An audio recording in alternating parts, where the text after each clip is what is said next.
Generate a standard American English accent voice for this story. The voice should be from a middle-aged male with a deep, resonant, calm, confident, and warm tone. The reading pace should be 115% faster than normal, yet remain natural and articulate, as if someone is engaging in a direct conversation while storytelling. The voice must convey sincerity, depth, and profound empathy for the historical experiences and struggles of the Black community, expressing both an understanding of pain and an unyielding resilience. When reaching sections that are calls to action, use a bold and powerful intonation. Specifically, when describing moments of triumph and overcoming adversity, the voice should become bright and full of pride, highlighting the transformation from vulnerability to strength, clearly conveying a sense of victory and jubilation. Throughout the narrative, the voice must maintain an evocative quality, as if a wise and experienced individual is sharing invaluable lessons. This should create a personal, intimate connection while remaining authoritative and trustworthy. Incorporate meaningful pauses at key points to allow listeners to reflect and fully absorb the message, ensuring they remain engaged from beginning to end. David Cross had learned to read rooms the way traders read tickers: a shift in posture, a quickened breath, a silence that meant power had entered.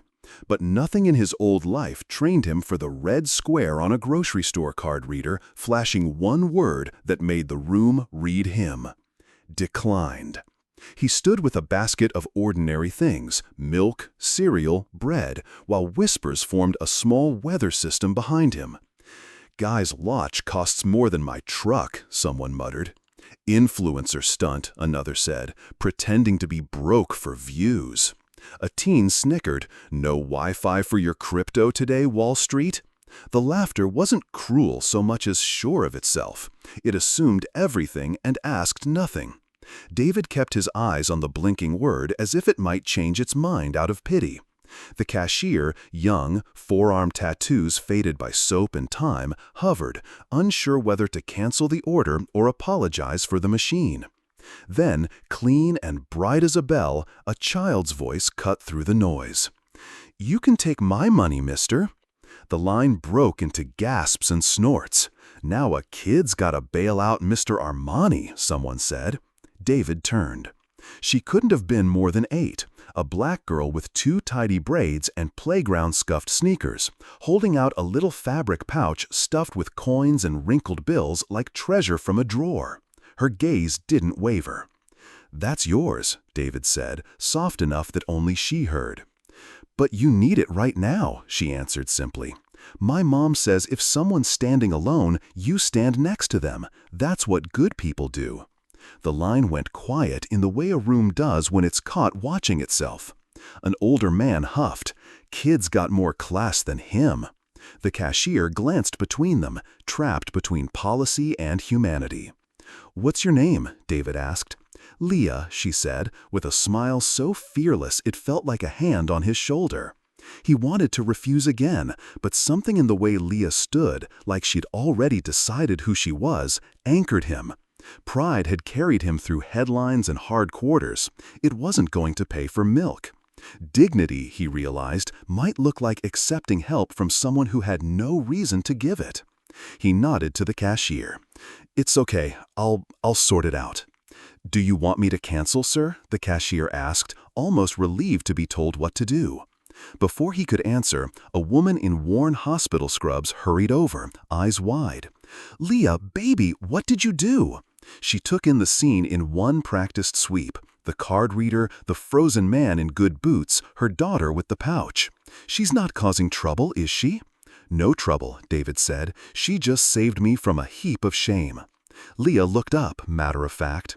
"His card didn't work, and nobody helped, so I did." The woman's shoulders dropped. "That sounds like her." She studied David, cautious but not unkind. "You okay, sir?" "I am now." He meant it more than he expected. They started to move on. The moment could have dissolved there. It would have in David's old life. But he heard his own voice before he thought about it. "Could I thank you properly? Maybe buy you lunch?" The woman hesitated. "We don't usually—" "No pressure," he said, quickly, surprising himself again. I haven't been helped like that in a long time, not without someone wanting something back." A beat passed. Then she nodded toward the door. "There's a place down the street, Lydia's Cafe. Cheap, but good." "David," he said. "I'm David." "Ruth," she replied. "And you know Leah." Lydia's Cafe was the kind of small that made strangers neighbors. 4 booths, a chalkboard menu, coffee that had been on since 6. The waitress called everyone Han, as if it were a birthright. They took the back booth. Leah sat upright the way kids do when they know they're doing something important. "You really don't have money?" she asked, head tilted. David laughed, a little airless. "I have money, I just picked the wrong card. My fault." Leah nodded like this made perfect sense. Banks get confused. They get Mom sometimes, too. Ruth gave her a look, gentle, warning, then turned to David. "You don't look like a man undone by a declined card." "I used to work in tech," he said. "Built a few things, sold a few more, then I stepped away." "Running from something?" "Not running." He found he wanted to answer honestly, trying to breathe without being someone. Ruth stirred her coffee, thinking. Brooksville doesn't care who you were in Virginia or New York or anywhere else. It cares who you are when a neighbor needs a hand lugging a couch. People remember who shows up. He felt the words land like a bridge. For years, he'd been a headline or a rumor depending on the quarter. In that booth, he was a man who had been helped by a child. He didn't know which felt stranger. He knew which felt truer. Leah swung her legs, shoes thumping the booth. "Can I have pancakes? The big ones?" "You can have pancakes," Ruth said, "as long as you do your spelling tonight." Leah groaned softly, then brightened. "We can ask David. He looks like he knows words." David smiled despite himself. "I can try." They ate food that didn't pretend to be anything else. Leah told him about a science fair volcano that had exploded too much, and a classmate who said February wrong on purpose because he liked the brr. Ruth listened to both of them as if listening were a job, which David suspected it was. When the check came, David paid with cash he hadn't planned to use and realized he didn't mind. At the sidewalk, he cleared his throat. "Thank you. For lunch, for all of it." Ruth nodded, that measured kindness again. It was lunch. She's a kid. Kids do the right thing until adults teach them not to. "Can I?" He stopped. In his old life, the next sentence would have been about returns, investments, exits. He tried a different one. "Would it be okay if I saw you both again sometime?" Leah answered first. "Tomorrow. We have spaghetti. Mom makes the best." Ruth sighed, but she was smiling. "We're on Maple Avenue. Don't come hungry unless you like too much garlic." "Garlic's my favorite mistake," he said. They parted. David stood on the curb a moment longer than he needed to, watching mother and daughter cross the street as if the town itself had swung a door open a few inches and dared him to step through. By morning, the internet had found him. He didn't know it until he saw the waitress pause at the pass-through window, whisper to the cook, and glance at him like a person realizes the painting they're dusting is valuable. A teen at the counter turned his phone sideways and smirked. David opened his own. A grainy, off-angled clip, the grocery line, the red declined, the pouch in Leah's hands, his face, stone, then not, and text over circus music. "When your billions don't work at checkout. #Billionaire Blues." He had been famous once by the strange math of markets. That kind felt like being watched through glass. This felt like being pointed at in the street. He closed the browser, left too much cash under the coffee mug, and stepped into Virginia heat that pressed like a palm. "Hey, David." Leah trotted up, backpack bouncing, an oversized book under her arm. Ruth followed, slower, expression unreadable. "You forgot your sunglasses yesterday," Leah said, solemn as a messenger.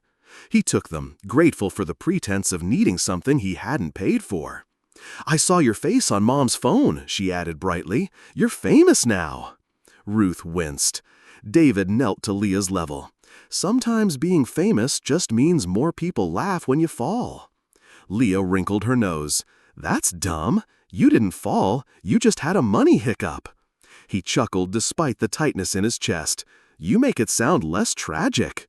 "It wasn't tragic," she said. "It was just real." Ruth met his eyes. "People in Brooksville will talk. Small towns don't forget what goes viral, even when they should." "I figured." He tried to make it a joke and failed. "It isn't the first time I've been a punchline." "It is different when the punchline walks past your bakery," she said. "Different when people think they own the story." They reached the school gate. Leah hugged his waist with the finality of a bell. "Don't let laughing people make you sad." "I'll try," he said, and found he meant that too. Back at his truck, David sat without turning the key.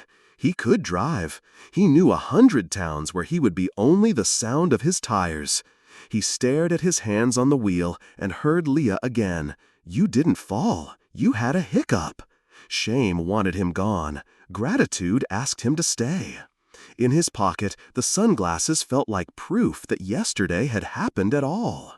He drove, not out, but a few blocks over to a hardware store whose aisles smelled like cedar and dust. The cashier recognized him, of course he did. "You need cash, right?" the man said carefully, as if that were the kindest way to ask. "I need a shovel," David answered, "and a couple bags of mulch. Paint, too, for a playground behind the community center." The cashier cocked an eyebrow.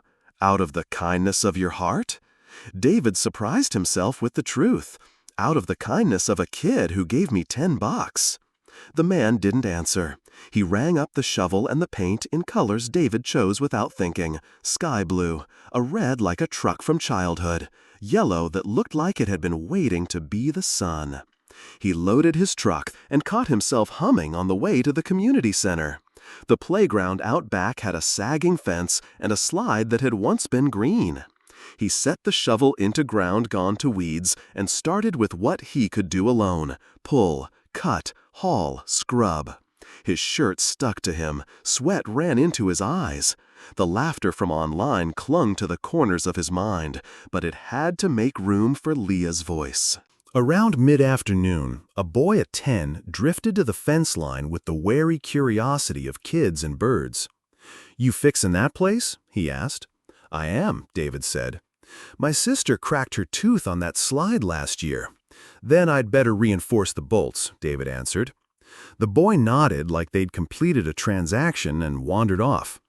David realized later he hadn't told the boy his name. He kept working until the sun made a mercy of shadows. He left a note taped to the community center door before he went. Block letters on lined paper from $1 pack. "If you have tools or time, lend them. If you have nothing but heart, bring that too." He didn't sign it. Ruth's apartment on Maple Avenue smelled like spaghetti and courage. He didn't know what he expected when he knocked, maybe polite distance. But Leah opened the door as if he were a cousin. "You smell like outside," she said, pinching her nose happily. "That's because I rebuilt half a playground," he said. "You'll have to test it for me." "Can I go, Mom?" "Homework first," Ruth called from the kitchen. Then, peeking out, "You're late." "I got distracted by bolts." "Good distraction," she said. They ate at a round table with 3 chairs. Leah narrated her day between noodles. A classmate's hamster had escaped its ball. The librarian had let her hold a book older than her. David told 2 stories, one about a boardroom with too much glass, and one about a slide that needed more screws than he thought existed. After dinner, Leah disappeared and returned with something wrapped in tissue. She handed it to him with the gravity of ceremony. "Open it." Inside was a small hand-painted stone, purple, speckled with little stars, the words, "Be the helper, crooked and brave." "So you remember," Leah said shyly, "even when you're sad." David swallowed.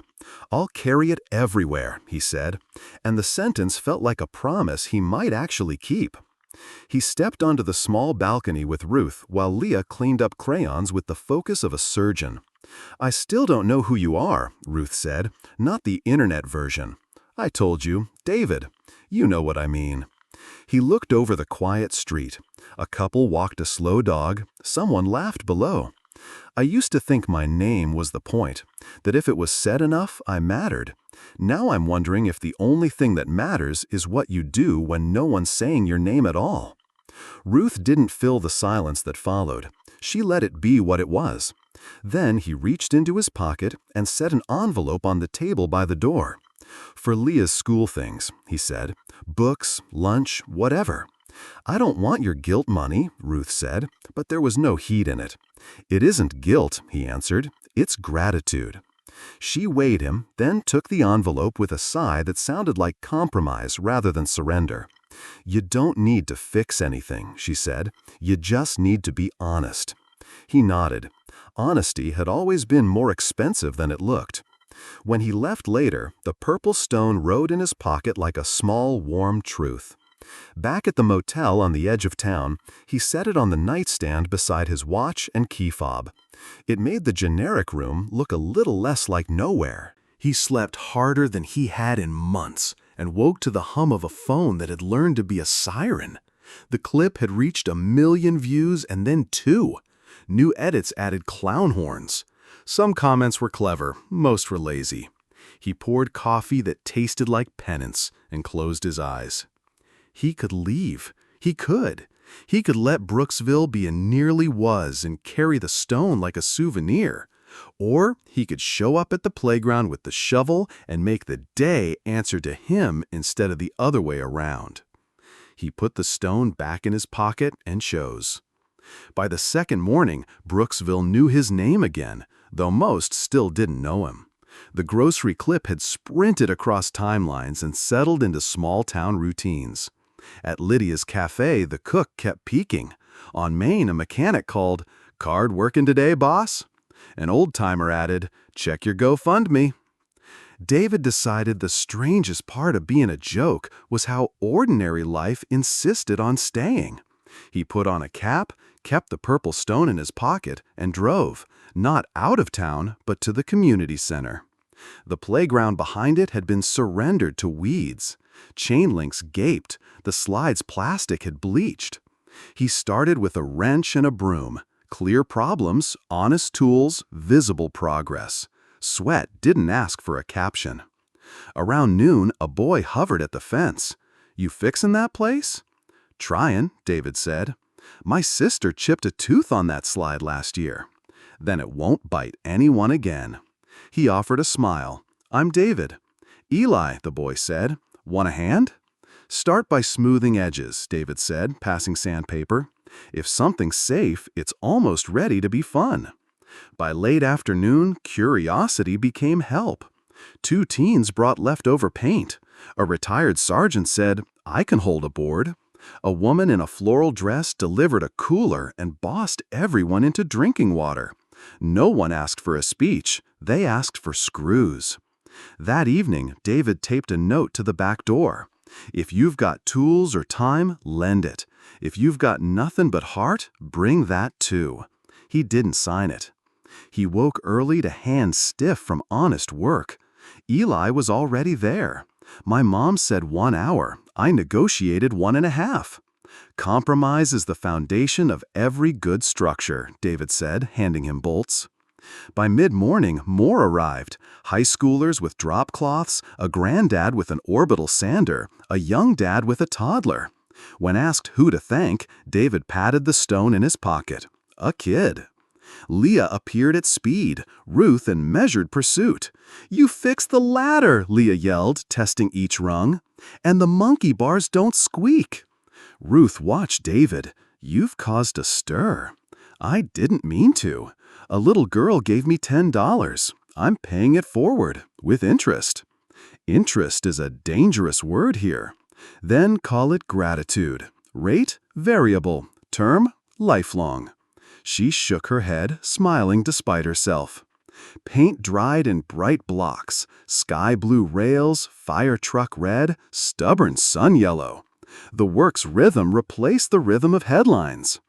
Near noon, a woman in a green blazer appeared. "Mr. Cross?" "Depends who's asking." Sophia Lee, independent journalist. She gestured at the paint and tools.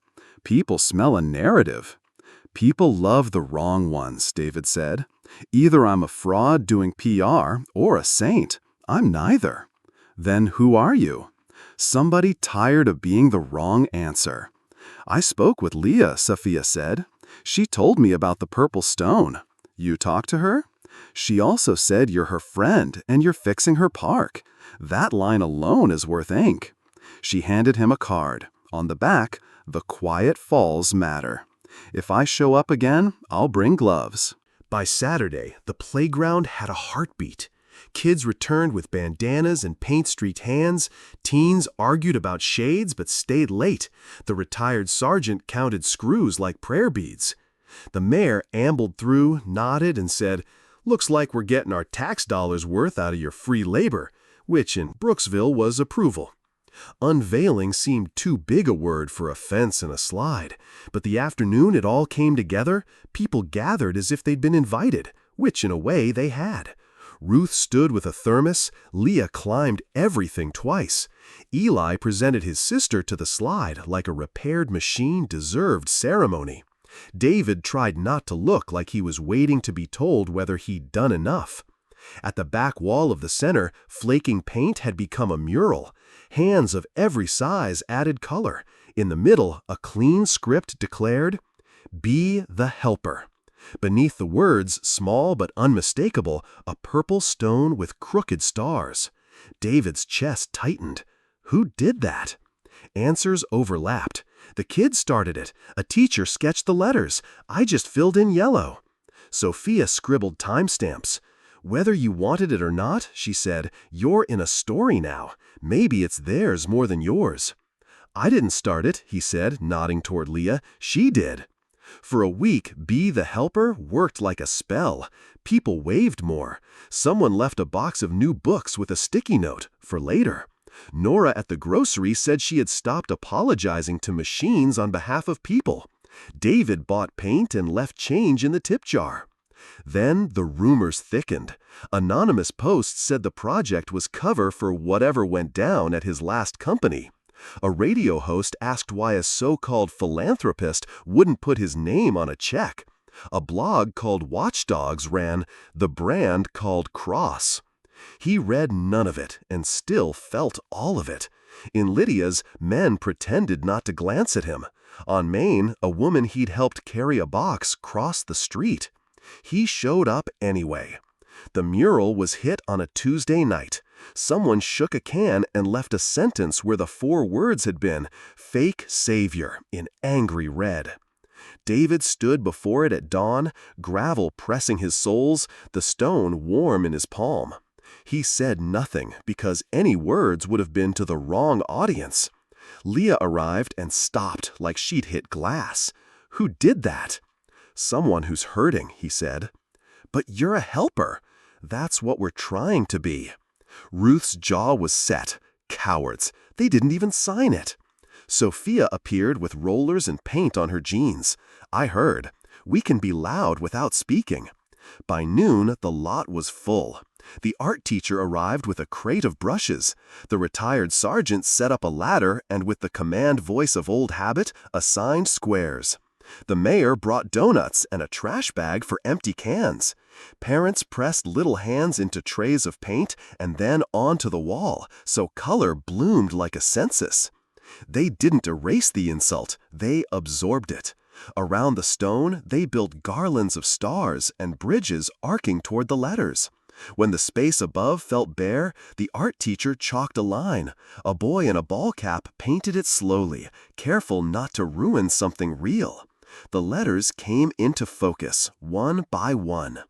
Truth always outlives the noise. People stepped back together as if cued. Someone clapped once, then laughed and started cleaning brushes. Sophia stood beside David. "You could talk at City Hall. Tell your side." "I've spent too long telling stories about myself," he said. "This is better. Sometimes words make the work last. Sometimes the work makes the words true." That night, on Ruth's porch, Leah fell asleep with a crayon in her hand, halfway through drawing the mural.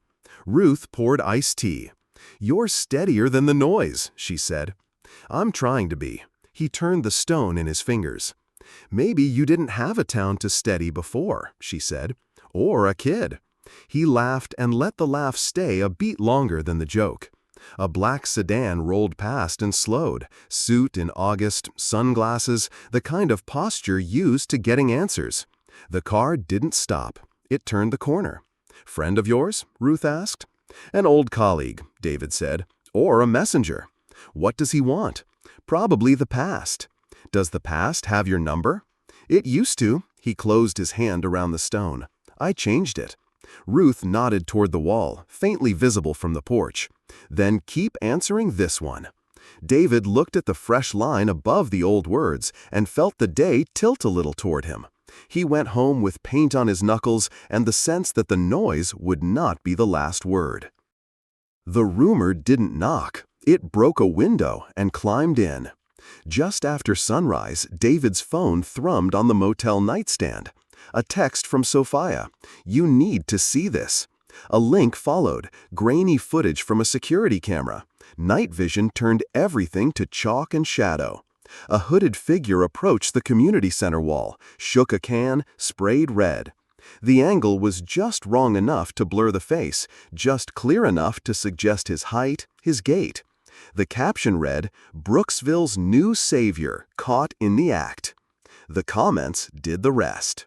By the time David pulled into Lydia's lot, the cafe's bell rang like a nervous tick.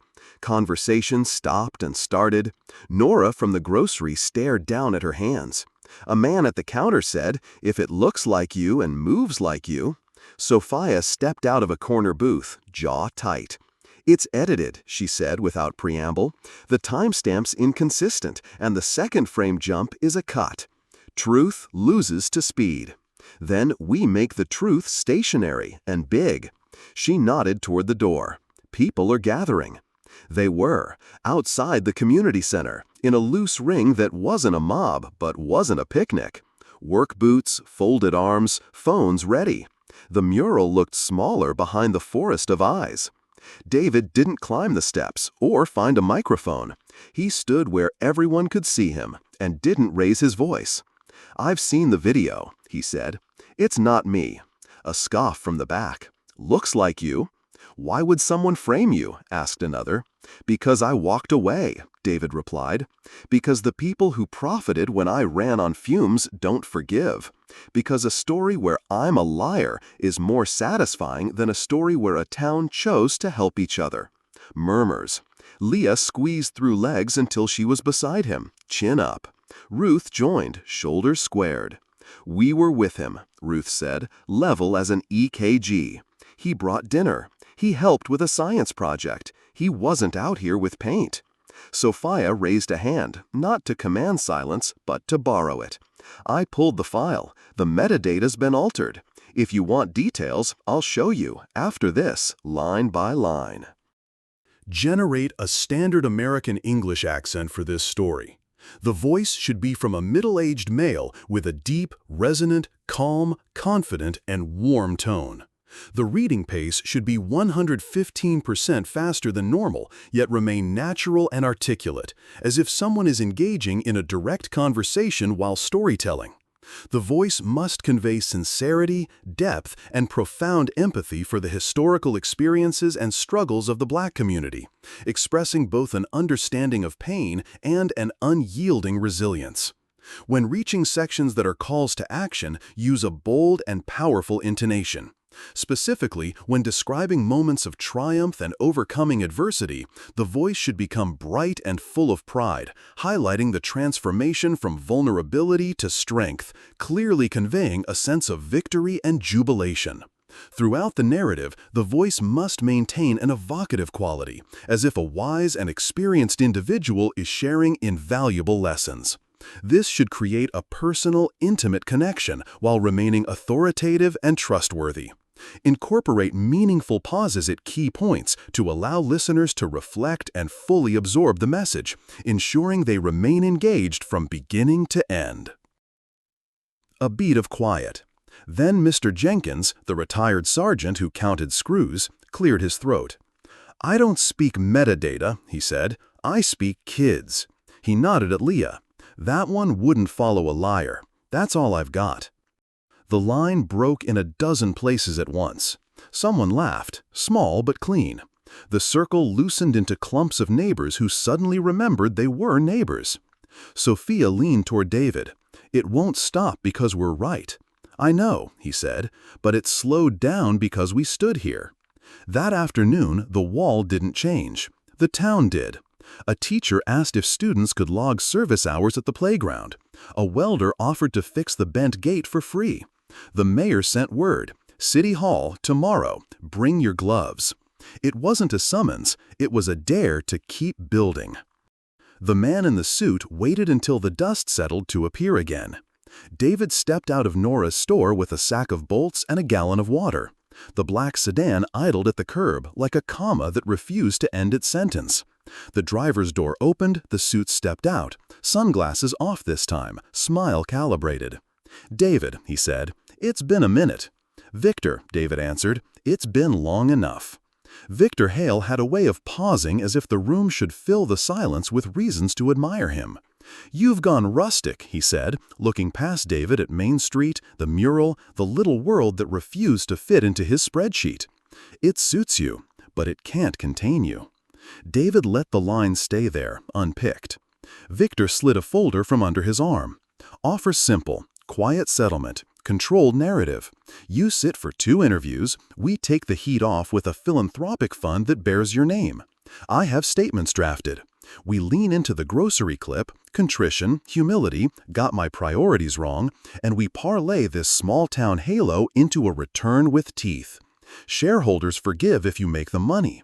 America forgives if you make it a story." "I'm not a product," David said. "You were very good at being one." Victor's smile hardened. "Look, I know why you left. You needed to breathe. You've breathed. Now come back and make this mean something bigger than a repaired slide and a painted wall." David glanced at the folder but didn't take it. "You think purpose needs a press kit. I think obscurity wastes talent.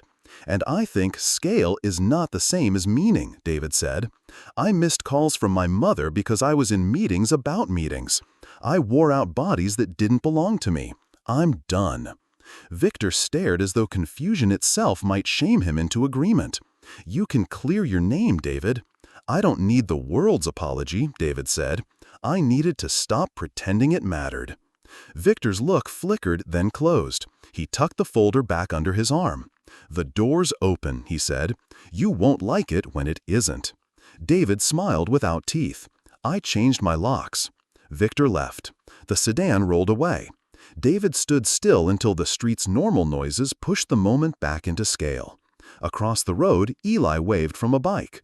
The bolts were still bolts. The water was still water. He walked toward the playground. When a town builds something together, it starts to see itself differently. The mayor didn't plan a rally. He scheduled a workday. The announcement was a hand-lettered sheet in the City Hall window. "Library wing cleanup, Saturday 9 a.m. Bring boxes, rags, a story." They brought all 3. Librarians dusted shelves that hadn't felt fingers in years. Kids sorted paperbacks into rough towers. Animals, space, mysteries with covers that always lied just enough. A retired math teacher measured boards for new reading nooks. Ruth handed David a mug full of pencils. "We're trying to build something stronger," she said, "one trust brick at a time." "Best kind," he answered. By noon, the wing looked less like an afterthought and more like an invitation. Sun found the floor. Someone set a lamp in a corner and called it a nook. The name stuck. Sophia drifted between tables without taking notes. "You're making this real," she said, almost to herself. "I used to think a quarterly report mattered," David said. "Turns out words in empty rooms don't move anyone." The mayor mounted no dais. He stood on a step stool and cleared his throat. "Tomorrow," he said, "we'll open this wing.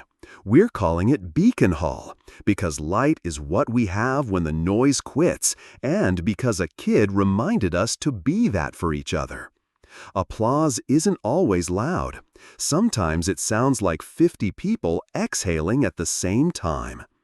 That evening, David walked home with paint under his nails and paper dust in his cuffs. He held the purple stone as he crossed the square, not as a talisman, but as a memory he could carry without it hurting. The dedication was a gathering, not a ceremony. Folding chairs faced a simple podium. A banner hand-painted by students hung from 2 borrowed poles. Beacon Hall, open doors, open hands. A few reporters came. Most were there to be neighbors, not note-takers. The bell of the old courthouse chimed the hour like it had done for strangers whose names no one could remember and for reasons that didn't need to be explained. The mayor spoke first. 2 paragraphs, no more. "We dedicate this not to a person, but to a practice," he said. "Kindness that shows up. Action that doesn't wait to be asked." He nodded toward David without saying his name. He motioned to Ruth. She kept it shorter. "We don't need saints," she said. "We need helpers. Leah taught me that. David reminded me." She stepped aside before anyone could clap, which made the clapping better. Sophia stayed at the edge, camera slung, eyes bright. She had written a piece the night before that wasn't about a billionaire at all. It was about a town that remembered how to be a town. She hadn't published it yet. She wasn't sure she needed to. They called David last. He didn't climb the podium. He stood near the first row, hands in his pockets like a man not giving a speech. "Thank you," he said. "I came here hungry for quiet and got handed a purple stone. Leah's $10 bought more than bolts. It bought me a job I didn't know I wanted." He glanced at the banner. "Beacon Hall isn't about me. It's about remembering that we can build things without permission slips from people who don't live here." He looked over at Leah in the front row, legs swinging, hair like 2 exclamation points. "If there's a lesson in my mess," he said, "it's this. Dignity isn't never stumbling. It's what you do after, in the open, with other people's hands visible in the work." He touched the pocket with the stone. "That's worth more than a headline." He stopped there. The crowd didn't need more. They needed the doors. They went inside. Kids found the nooks. Elders found the large print shelves. A volunteer pointed at a bulletin board with blank cards labeled Ask, Offer. Under Ask, someone had written Ride to Clinic on Tuesdays. Under Offer, someone else had already answered Can do. David drifted to the back corner where a small display had been assembled overnight. Photos of the old building, a clipped paragraph about the town's racing routes and its habit of reinvention, a printout of the mural with little fingerprints below it. In the middle, a card no bigger than a wallet, "Truth always outlives the noise." He found Leah by the window, tracing the letters of a new library stamp as if it were Braille. "Does this mean we won?" she asked. "It means we're playing the right game," he said, "the kind that doesn't end." The internet didn't apologize. Why would it? But the story changed shape. The doctored clip slowed under scrutiny. A local radio host who'd been loudest about fraud read Sophia's breakdown on air and cleared his throat twice before saying he'd been hasty. Even Victor's people stopped sending emails. Speed met Brick and found itself winded. Brooksville kept doing what it had started. Heritage walks took small groups past the courthouse, the old jail, the community center with its wall, Beacon Hall with its open hours. The tour didn't linger. It connected dots. We had a past. We chose a present. Now we'll try for a future. No one printed brochures. They didn't need to. David did not become a saint. He forgot things. He lost his temper once with a supplier and brought him coffee the next day to apologize. He said, "I don't know," in public, and survived. He kept the stone in his pocket, not as a myth, but as a habit, a weight that reminded his hand where to rest. One afternoon, Victor appeared one last time, not in a sedan, but on foot, as if he wanted to look less like a warning. He stopped at the mural. He read the line. He didn't smirk. "You burned the car, didn't you?" he said without turning. "I never took it," David replied. Victor nodded to himself.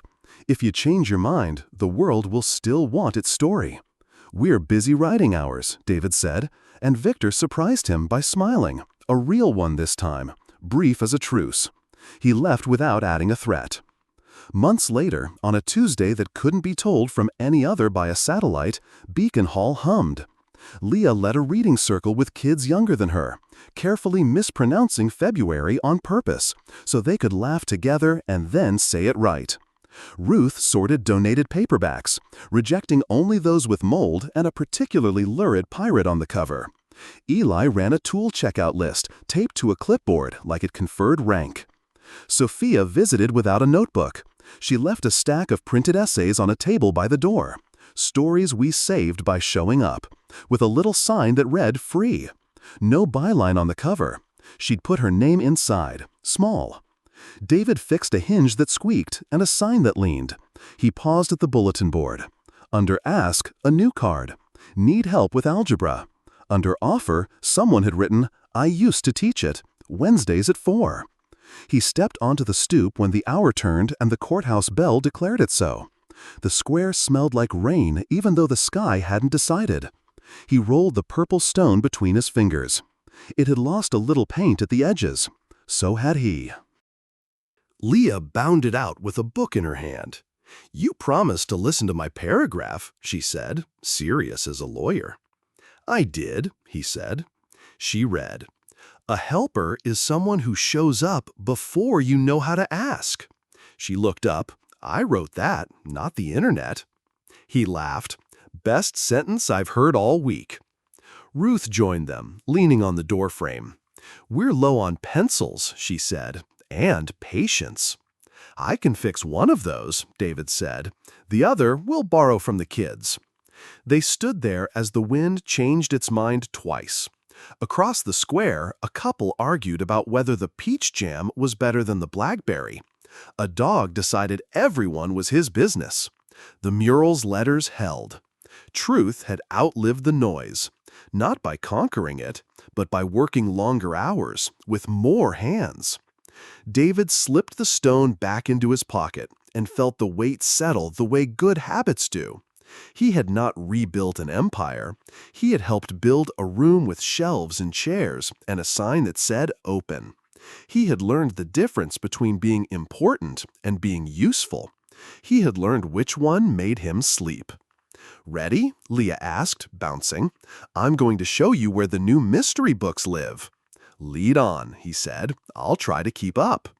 They went inside. The door swung closed and caught itself, quiet, like something taught not to slam. Beacon Hall breathed. The town did too. And for once, David didn't measure the moment by its audience.